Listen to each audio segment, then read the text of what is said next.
Friday night is the Rangers Journal night.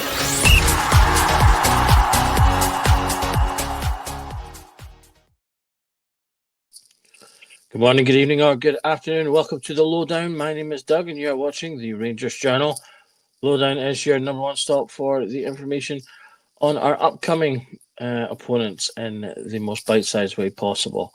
So today we're going to be looking at Aberdeen. We're playing this evening, 8 o'clock kickoff.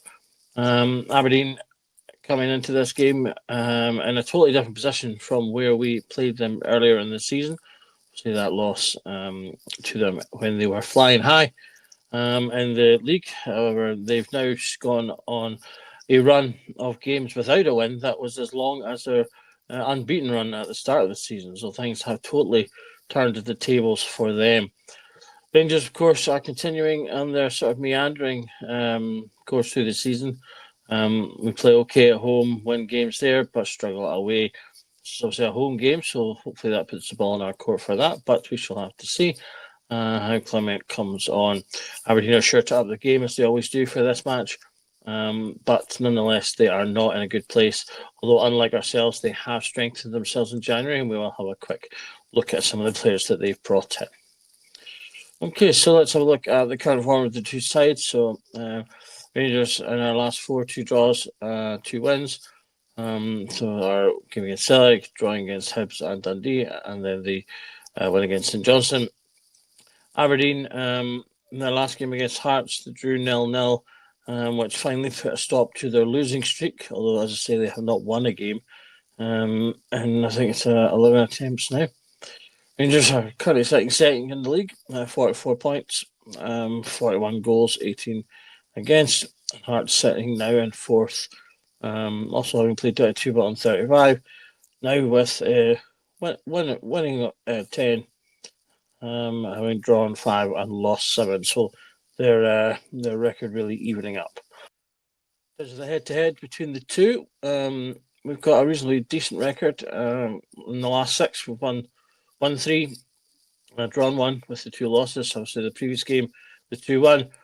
Prior to that, we'd won both games 2-1 and 1-0 in the League and League Cup.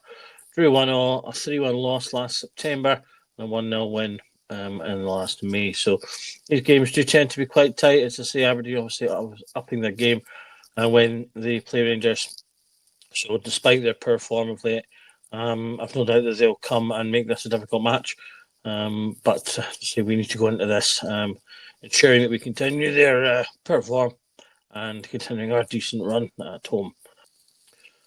So looking at Aberdeen, they're playing a bit of a 4-2-3-1 system at the moment. They've got their keeper playing as a bit of a super keeper coming out to meet the ball. They tend to play short, direct out from the back, and utilise their width with their wingers, which they've strengthened in the window, and try to get the ball through around up to their main striker. As I say, they've not won in 11 games. They haven't scored in the last 2 either, so they're really struggling up front. That's an area they still could use reinforcements in this window. It's similar to ourselves. But they have made a lot of improvements, or signings at least, defensively. Christers Tolbers from Grasshopper is a centre-back who's come in, had a assured debut for them against Hearts. He looks like he's a decent player. He can take the ball out, push forward, and break the lines of passes from the back by passing their set 2 defensive midfielders if needed, or indeed just playing straight to them. He looks like he's got a decent eye for when to play more direct forward and when to just keep the ball and launch it. So he looks like he could be a decent signing. They've also brought in Alfie Dorrington, Tottenham Hotspur under 21. Alexander Jensen at right back, and then at left wing they brought in Jeppe Ockels from Preston, signed for Preston for just for $1 million not too long ago. Has had the best of times, so he's now on loan. Alfie Dorrington, I should say, is also on loan. Ockels looks like he could be a decent player, though I couldn't get a huge amount of information on him at the moment, but I do think he's probably one to watch. So if he does play on that left side, or in that attacking three, it's probably worth keeping an eye out for him in case he does do a bit of damage. Looking into the Aberdeen danger man. For this particular match, I'm picking up on Toby Kiskinen. He's playing on their left wing. At the moment, could be getting pushed for his position with Ogles having been signed, but as it stands, he's going strong for Aberdeen in terms of goals and assists, although obviously a lot of these sort of decent stats have come from their run in the first part of the season. He's got 4 goals and 2 assists. He's creating about 16 chances with a pass accuracy about 70%. He's taking 27 shots, but only 7 on target, so he gets a lot off, but not necessarily a lot of them being functional. He's coming from the wing with a lot of his efforts, passing it, moving it, and taking the shot, but not always getting them on target. And successful dribbles, 23, and recoveries of 49, who can help and chip in with the defensive angle. Also highlighted Kevin Nisbet. He's also got 4 goals and 2 assists, although he's not really been in the best of form. He did play a most game against Hearts, was okay. He's, as I say, in and out the team, as you can see, his minutes per game currently sitting at only 49. But they will potentially be looking for him to pick up in this form, adding a little bit more. He's got 100% of his free kicks thus far, and has created 4 big chances for them. He did they get a few decent through balls into him as their main focal point from attack, but they do need a bit more up front. But if he does play, he probably will make use of himself. We could easily also have highlighted Sweeney in this section. Shinnie in this section. Obviously known to most Rangers fans, he tends to make use of himself in these games, often throwing himself around and strong in the tackle. But as I say, I went for the more attacking player in this one, as if they do hit form again, which they may well do when they try to raise themselves for this game, then these could be the ones that cause a bit of bother. In terms of the Rangers team, I expect potentially the same team again. I've kept the same choices as I had last time. There's not really any large movements forwards in terms of those who are injured. Butland, Sitter, Tavernier and Lawrence, as far as we're still out until the end of the month. Sterling and Balogun are closer. They're back in training. Don't know if they'll be fit enough for this game, however. Obviously, if either of them are fit enough to play, I would expect them to come in for Inciala. If they're both available, then Balogun would come in for Inciala and potentially Sterling come in on the right wing. But other than that, I see no real need to change the team. I think just keep what is a solid team. I think Danilo, for me, is doing enough to start to get the opportunity to start games.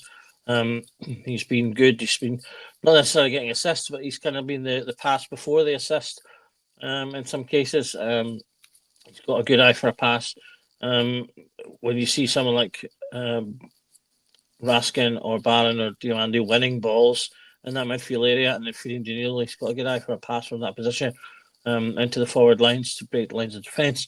We got some joy from that in the St Johnstone game. So I think, for me, he deserves to be starting games. And also, obviously, has that scoring threat, being an attacker as well. So I would keep the team the same as it was, unless, of course, any of the first team options are available to come back in. In terms of the game changer, the risk of being repetitive, I've picked the same man again. He really is our shining light at the moment. He's now got 12 goals this season and 3 assists in all competitions. Pass accuracy 76%. He's created 23 chances for others as well.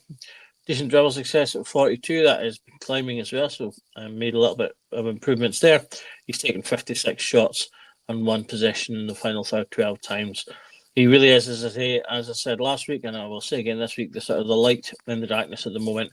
There's been a lot of, as I say, stuff to keep us down, but Egerman has been the one to keep things positive, and I think he'll continue to do so. So I'm highlighting him again as the game changer for this match. We will need someone who's going to be strong up front, who's going to make a nuisance of themselves, who can win the ball and get into decent positions in the centre as well, so get himself about a bit against rough defenders.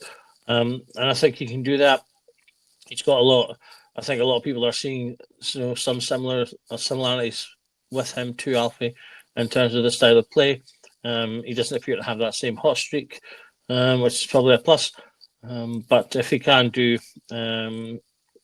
have some of the success that Alfie did against Aberdeen, then he will do well in this game, and I think he can make a big difference to how he played in the first one in this match. In terms of giving us a bit more of that cutting edge up front. There's obviously a tough game to come, obviously, against Aberdeen. They do raise their game for these matches, so I do expect them to play better than they have been in recent games. And indeed may set up slightly differently depending on how they want to go with their new signings. But assuming things are as they are, they've got they're really struggling up front. They're not scoring goals, so that should hopefully mean that if we can get in and get our goals early, get the confidence up, and play some decent football, then we can get another good home win under our belts. We really need to make sure they're doing that. Clement after this, obviously he's got I believe the next game is the Fraserburgh game at home, and then he has a really long tricky run of away games, and given his away form, that's going to be a really important period for Clement in terms of his managerial career with Rangers. So he needs to go into that with the biggest level of confidence and strong level of results. So that means getting a result today and getting a result in the Fraserburgh game before that one. For this, I think it'll be another close game. I'm going to say it's going to be 2-0 to Rangers. So 2-0 to Rangers. I'm going to just give Egerman both goals for this one. So see how that comes out. Thanks for watching the Lowdown.